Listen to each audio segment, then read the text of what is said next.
Mahindra Singh Dhoni Indian క్రికెట్లోనే the best captain అని చెప్పుకుంటూ ఉంటారు. తన దగ్గర 3 ఐసీసీ ట్రోఫీలు ఇంకా 5 ఐపీఎల్ ట్రోఫీస్ అయితే ఉన్నాయి.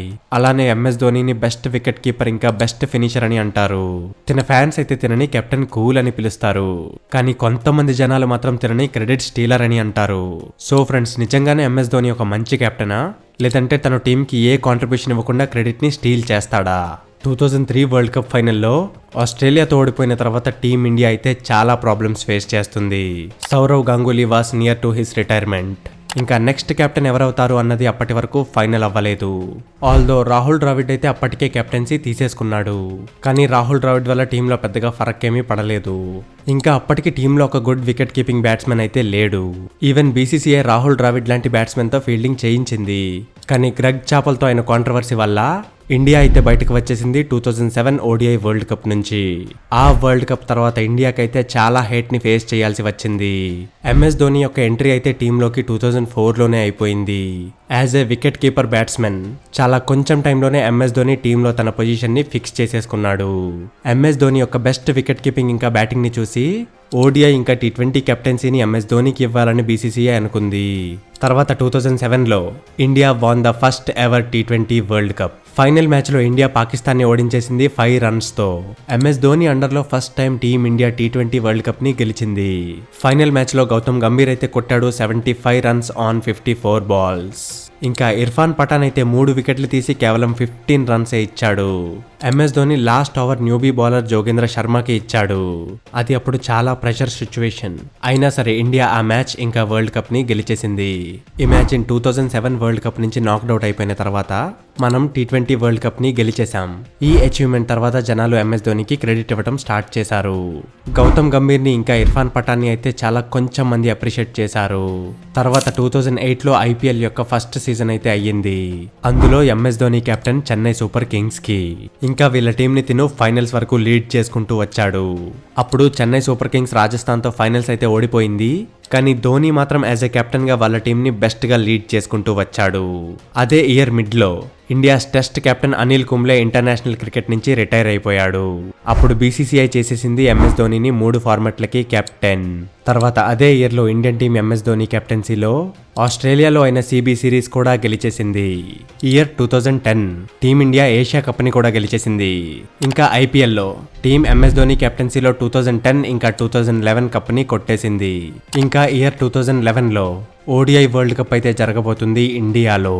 దీని యొక్క ఫైనల్ మ్యాచ్ అయితే ఉంది ఇండియాకి ఇంకా శ్రీలంకకి. బౌలింగ్ చేస్తూ జహీర్ ఖాన్ ఫస్ట్ 5 ఓవర్స్ లో 3 మెయిడెన్ ఓవర్స్ వేశాడు. అలా శ్రీలంక టీమిండియాకి ఇచ్చింది 275 టార్గెట్.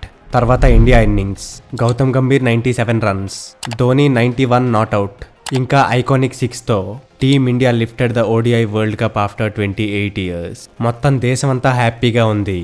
కానీ ప్రాబ్లం ఇక్కడే వచ్చింది. ఆ మ్యాచ్ లో ఎంఎస్ ధోనికి ఇచ్చారు మ్యాన్ ఆఫ్ ది మ్యాచ్. కానీ అదే మ్యాచ్ లో గౌతమ్ గంభీర్ 97 రన్స్ కూడా కొట్టాడు. అది కూడా ఎప్పుడైతే ఇండియా యొక్క టాప్ ఆర్డర్ కొలాప్స్ అయిపోయిందో. కానీ ఇండియన్ క్రికెట్ ఫ్యాన్స్ ఇంకా ఇండియన్ మీడియా చెప్పింది మనం వరల్డ్ కప్ గెలిచింది ఎంఎస్ ధోని వల్లే అని. మొత్తం టీం ని అప్రిషియేట్ చేయకుండా కేవలం ఒక్క పర్సన్ నే అప్రిషియేట్ చేస్తున్నారు. నో డౌట్ ఎంఎస్ ధోని యొక్క కెప్టెన్సీ అయితే మార్వలెస్. కానీ అన్ని దగ్గరలా ఎంఎస్ ధోని యొక్క బ్యాటింగ్ గురించే మాట్లాడుకుంటున్నారు. మిగతా ప్లేయర్స్ కొట్టినవి అసలు రన్సే కావా?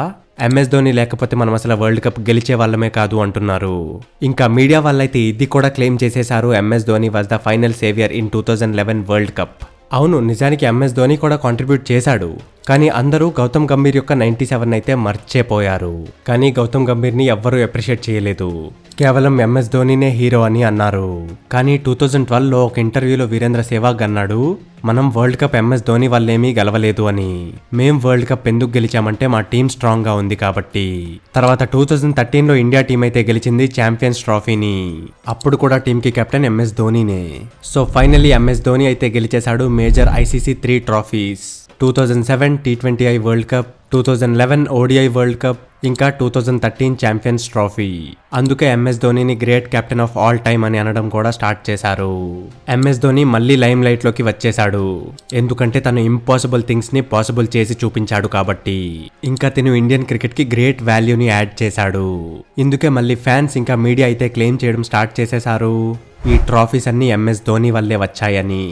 ఎవ్వరూ కూడా మిగతా ప్లేయర్స్ యొక్క ఎఫర్ట్స్ ని కూడా గుర్తించట్లేదు. కానీ నిజానికి టీం గెలిచింది అంటే ఆ టీంలో ఉన్న ప్రతి ప్లేయర్ కూడా బాగా ఆడాడు అని అర్థం. ఇందుకే ప్రతి దానికి ఎంఎస్ ధోనికే క్రెడిట్ ఇవ్వటం అనేది కొంచెం కరెక్ట్ కాదు. అక్కడి నుంచే స్టార్ట్ అయింది MS Dhoni is a credit stealer అనే పదం. ఈవెన్ ఒక రీసెంట్ ఇంటర్వ్యూలో గౌతమ్ గంభీర్ చెప్పాడు, మన మీడియా అయితే కేవలం 3 పర్సన్స్ మీదే ఫోకస్ చేస్తుంది, ఎంఎస్ ధోని, విరాట్ కోహ్లీ, రోహిత్ శర్మ. గౌతమ్ గంభీర్ ఇది కూడా చెప్పాడు, ఎంఎస్ ధోని ఏదైతే రొటేషన్ పాలసీ తీసుకొచ్చాడో అది ఒక క్రాప్ అని. ఎంఎస్ ధోని యొక్క హేటర్స్ అయితే తనని క్రెడిట్ స్టీలర్ అనడం స్టార్ట్ చేశారు. ఎందుకంటే వాళ్ళు అన్నారు ధోనికి ప్రతి ఒక్క క్రెడిట్ ని ఇచ్చేస్తారు, నిజానికి అన్ని క్రెడిట్స్ కి ధోని డిజర్వ్డ్ కూడా కాదు. ఇంకా అన్నారు తను వేరే ప్లేయర్స్ ఎఫర్ట్స్ మీద పేరు సంపాదిస్తాడు అని. ఇంకోవైపు చాలా మంది జనాలు అంటారు క్రికెట్లో ఇండియా ముందుందంటే దానికి కారణం ఎంఎస్ ధోనినే అని. కానీ 2014 T20I world cup, 2015 ODI world cup, ఇంకా 2016 T20I వరల్డ్ కప్ ఇవన్నీ ఇండియా ఎందుకు గెలవలేకపోయింది? నిజానికి 2016 T20I వరల్డ్ కప్ అయితే ఇండియాలోనే అయ్యింది. కానీ ఇది ఫ్యాక్ట్ కదా, ఎంఎస్ ధోని ఉన్నా కూడా ఇండియా ఒక్క ట్రోఫీ కూడా గెలవలేదు. ఎంఎస్ ధోని యొక్క కెప్టెన్సీ టెస్ట్ ఫార్మాట్ లో అయితే కొంచెం బాగానే ఉంది. అందుకేనేమో తను టెస్ట్ కెప్టెన్సీని కొంచెం తొందరగానే డ్రాప్ చేసేశాడు. వెల్, మేమైతే అందరి ఒపీనియన్ చూసాం claiming MS Dhoni as a credit stealer. కానీ నిజంగానా? నిజానికి ఎంఎస్ ధోని అయితే ఎప్పుడు క్రెడిట్ తీసుకోవాలని అనుకోలేదు. మీడియాలో ఇంకా ఇంటర్వ్యూస్లో కూడా ఎప్పుడు తను వేరే వాళ్ళ ఎఫర్ట్స్ నా వల్లే జరిగాయని చెప్పలేదు.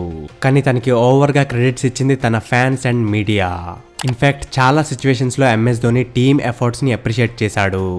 ఒకసారి 2011 వరల్డ్ కప్ గెలిచిన తర్వాత తనకి మ్యాన్ ఆఫ్ ది మ్యాచ్ వచ్చినా సరే విరాట్ కోహ్లీ అండ్ గౌతమ్ గంభీర్ ఇన్నింగ్సే ఇండియాకి చాలా క్రూషియల్ పార్ట్ గెలవటానికి అని చెప్పాడు.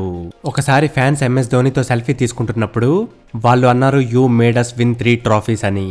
అప్పుడు ఎంఎస్ ధోని చాలా హంబుల్గా రిప్లై ఇచ్చాడు, it was a whole team effort. ఇంకా ఎంఎస్ ధోని చాలాసార్లు చెప్పాడు, ఇట్స్ అన్ఫేర్, టీం అంతా గేమ్ ఆడుతుంది కానీ కెప్టెన్ వెళ్ళి ట్రోఫీ తీసుకుంటాడు అని. ఇందుకే ఎప్పుడైనా సరే ధోని కెప్టెన్లో ఇండియా గెలిచినప్పుడు ధోని కప్పుని తీసుకుని వచ్చి డైరెక్ట్గా ఏదో ఒక యంగ్స్టర్ చేతిలో పెట్టేస్తాడు. ఇంకా వాళ్ళందరూ కప్పుతో సెలబ్రేషన్ చేసుకుంటున్నప్పుడు ధోని పక్కకు వెళ్ళి నించొని సైలెంట్గా ఉండి సెలబ్రేట్ చేసుకుంటాడు. అందుకే at the end of the day MS Dhoni ఒక గుడ్ కెప్టెన్తో పాటు ఒక గుడ్ లీడర్ కూడా. మీరు గమనించినట్టయితే ధోని కెప్టెన్సీ వదిలేసిన తర్వాత ఇండియా ఒక్క ట్రోఫీ కూడా గెలవలేదు.